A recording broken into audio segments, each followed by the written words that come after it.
Welcome to 40 Plus Fitness for Women. I'm Lynn, your host, a certified menopause fitness coach.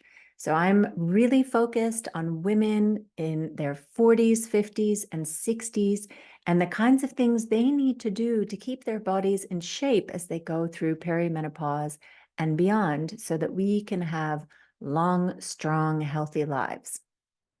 And today we are talking about a phenomenon that I came across, especially in the holiday season, which is women who are training or working out to earn their food. So this is actually the 51st episode of the podcast. And I have to start by saying thank you so much to all of you who have been listening to the podcast. It has grown enormously over the past 50 episodes. There have been tens of thousands of you who have listened to the podcast, and that's really, really exciting that the message is spreading. And if you know anybody who could benefit from the information that I'm sharing, then please share the podcast forward, because we want to make sure that women in midlife are learning the things they need to know about keeping their body healthy and functioning properly for the next 50 years of our lives. All right, so let's get started with the show. So let me start with a story. Sip of coffee first. So it was one Sunday. I was at the gym for my beloved dance class, which happens on Sunday evenings. And just as we were waiting for the instructor to get set up, some of the ladies that I've known forever at the gym, who are very much cardio queens, have started, some of them, to do body pump lately.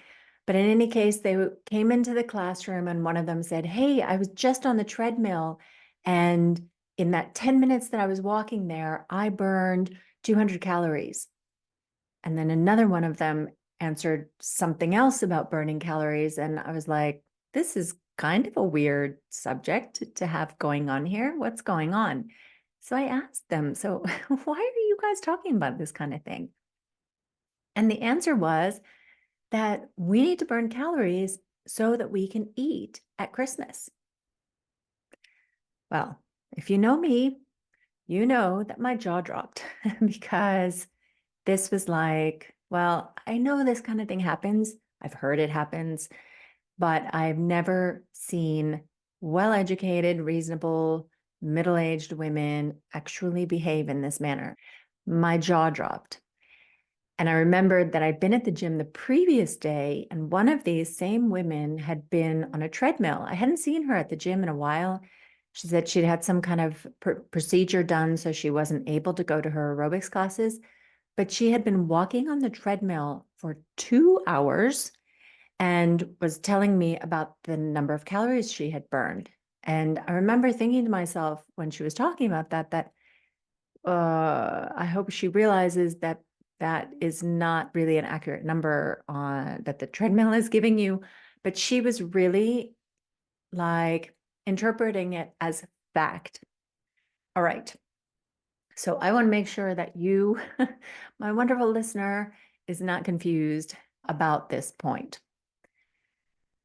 So some myths to bust or facts to lay out there is, number one, the trackers are not accurate in what they tell you the amount of calories you're burning, okay?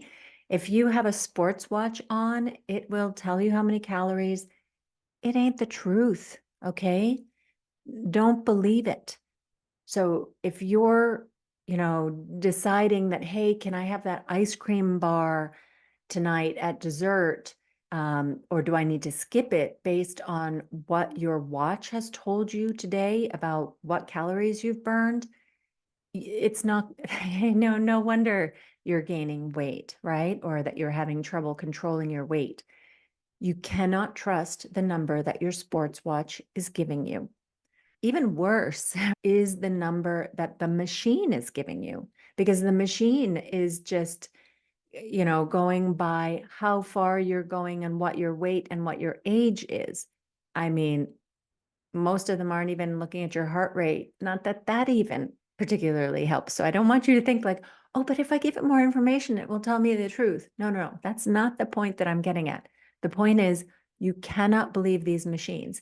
You cannot believe your watch when it tells you how many calories you've burned. You cannot believe the treadmill or the spinning bicycle or whatever else.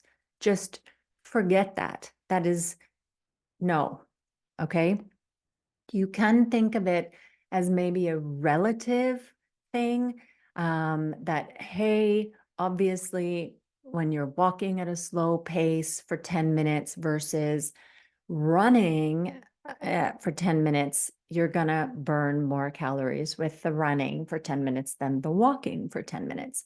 Things like that, you may be able to compare. And because I do use a sports watch, and what I use it for really is to look at how high my heart rate goes, because I want to make sure for my cardiovascular health that I'm really challenging my heart at least, once every 2 weeks to close to its maximum.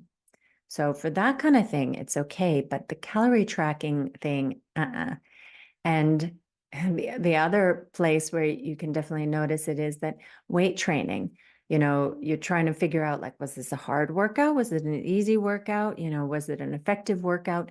If you're relying on your sports watch to tell you, well, it's going to tell you that your weight training session is less of a workout than that slow meandering walk you took with your friend, right? And you and I both know, if you've been weight training and pushing your body hard, when you've gotten into weight training, not when you're right at the beginning, that it is definitely a tougher workout than taking a little walk with your friend for the same amount of time. So please do not trust what those trackers have to say to you. They are not true. And if you believe that, if you think, oh, I burned 500 calories in my class, now I can eat a 500-calorie dinner, you are going to fail to manage your weight using that strategy.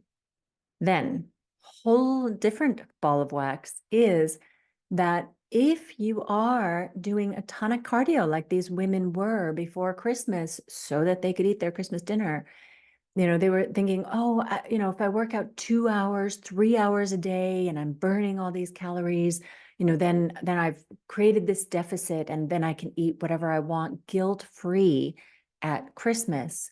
Well, first of all, oh my God, can I just, talk to you about what a kind of a warped relationship with food that starts to develop over time, right? But the other thing is that when you are doing that amount of cardio, your body, it's not just like a machine that, hey, I'll just use it more and it, uses more gas like a car does. Your body is more intelligent than just a car. So when you have done a lot of physical activity, when you've burned a lot of calories in exercise, your body will compensate for that. And it does it in very clever ways that you probably won't even notice. One thing that it will do is it will reduce the amount of non-exercise activity thermogenesis going on. So this is all the extra movement that you do. So if you're watching this video, watching this on video, you can see that my hands are waving. I'm holding a cup of coffee. My body is a little bit moving in my chair, all this kind of thing. This spends a lot of calories over the course of the day when you do it. And when your body is trying to conserve energy because you have been doing so much aerobic activity, or maybe you're in a calorie deficit or whatever, it cuts down on how much you move. And then you're sitting still, right? You're not talking with your hands. You're not tapping your foot. It'll be a lot of effort, for example, to get yourself to walk up the stairs rather than taking the elevator. You won't want to stand at your standing desk. It does it in little ways. I know this was a very, very powerful effect that I noticed when I was in a calorie deficit. When I'd sat at my desk during the day to do work, my body was like a bump on a log. It was really effort for me to get up and do anything. And your body does the same kind of thing when you have been spending a lot of calories. It tries to get back to some kind of balance. And if you've been spending a ton of calories in the exercise classes, it's going to take that back by not having you move the other 23 hours out of the day. So that's going to reduce the amount of calories that you actually end up spending in that day. And then there's the aspect of you spend a lot of calories. I mean, we don't know how many, right? Because the measurements aren't correct, but you've spent some amount of calories. So your appetite is going to increase. And maybe this is not so obvious to people who do a lot of cardio, because then it is a pretty normal state of mind. But since I've gone through phases of doing very little cardio, where I've been really focusing on the weight training and doing the cardio, 1 time a week, I notice really strongly that on the cardio days, my appetite is just through the roof, right? As my body is compensating, and I have different kinds of cravings, like more of a carb craving than there is if I'm just doing weight training. And accompanying that, when you see on your sports watch or on the machine that, hey, I have just burned 500 calories, then you might reach for that extra cookie or have that extra little dessert or whatever. And then finally, and this is like funny because it's like a two-edged sword, right? The more you work out cardiovascularly, the better cardiovascular shape you'll be in, and the less calories it will actually take your body to do that workout.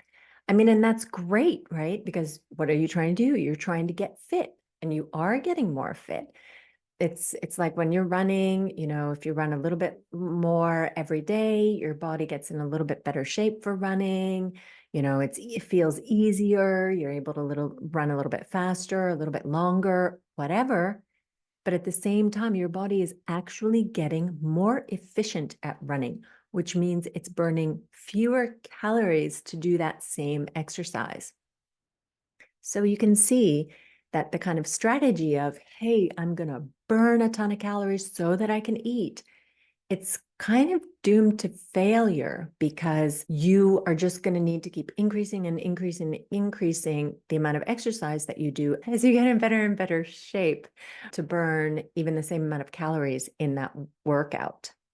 So really all kinds of reasons why that is not going to be a very working strategy. All right, so just to recap, why working out to earn your food doesn't work is A, the trackers, your sports watch, and the tracker on the machine that you're using, they will not tell you the truth about how many calories you've spent. That number can be way, way off, way off. And it will be telling you spent more calories than what you spent. And probably as you get in better shape, it will be even more off than what it is when you've just started training. Your body will start working against you. It will reduce the amount of NEAT, the non-exercise activity that you do, to reduce the calories that you burn over the course of the day. So it's making up for the fact that you did this tough workout.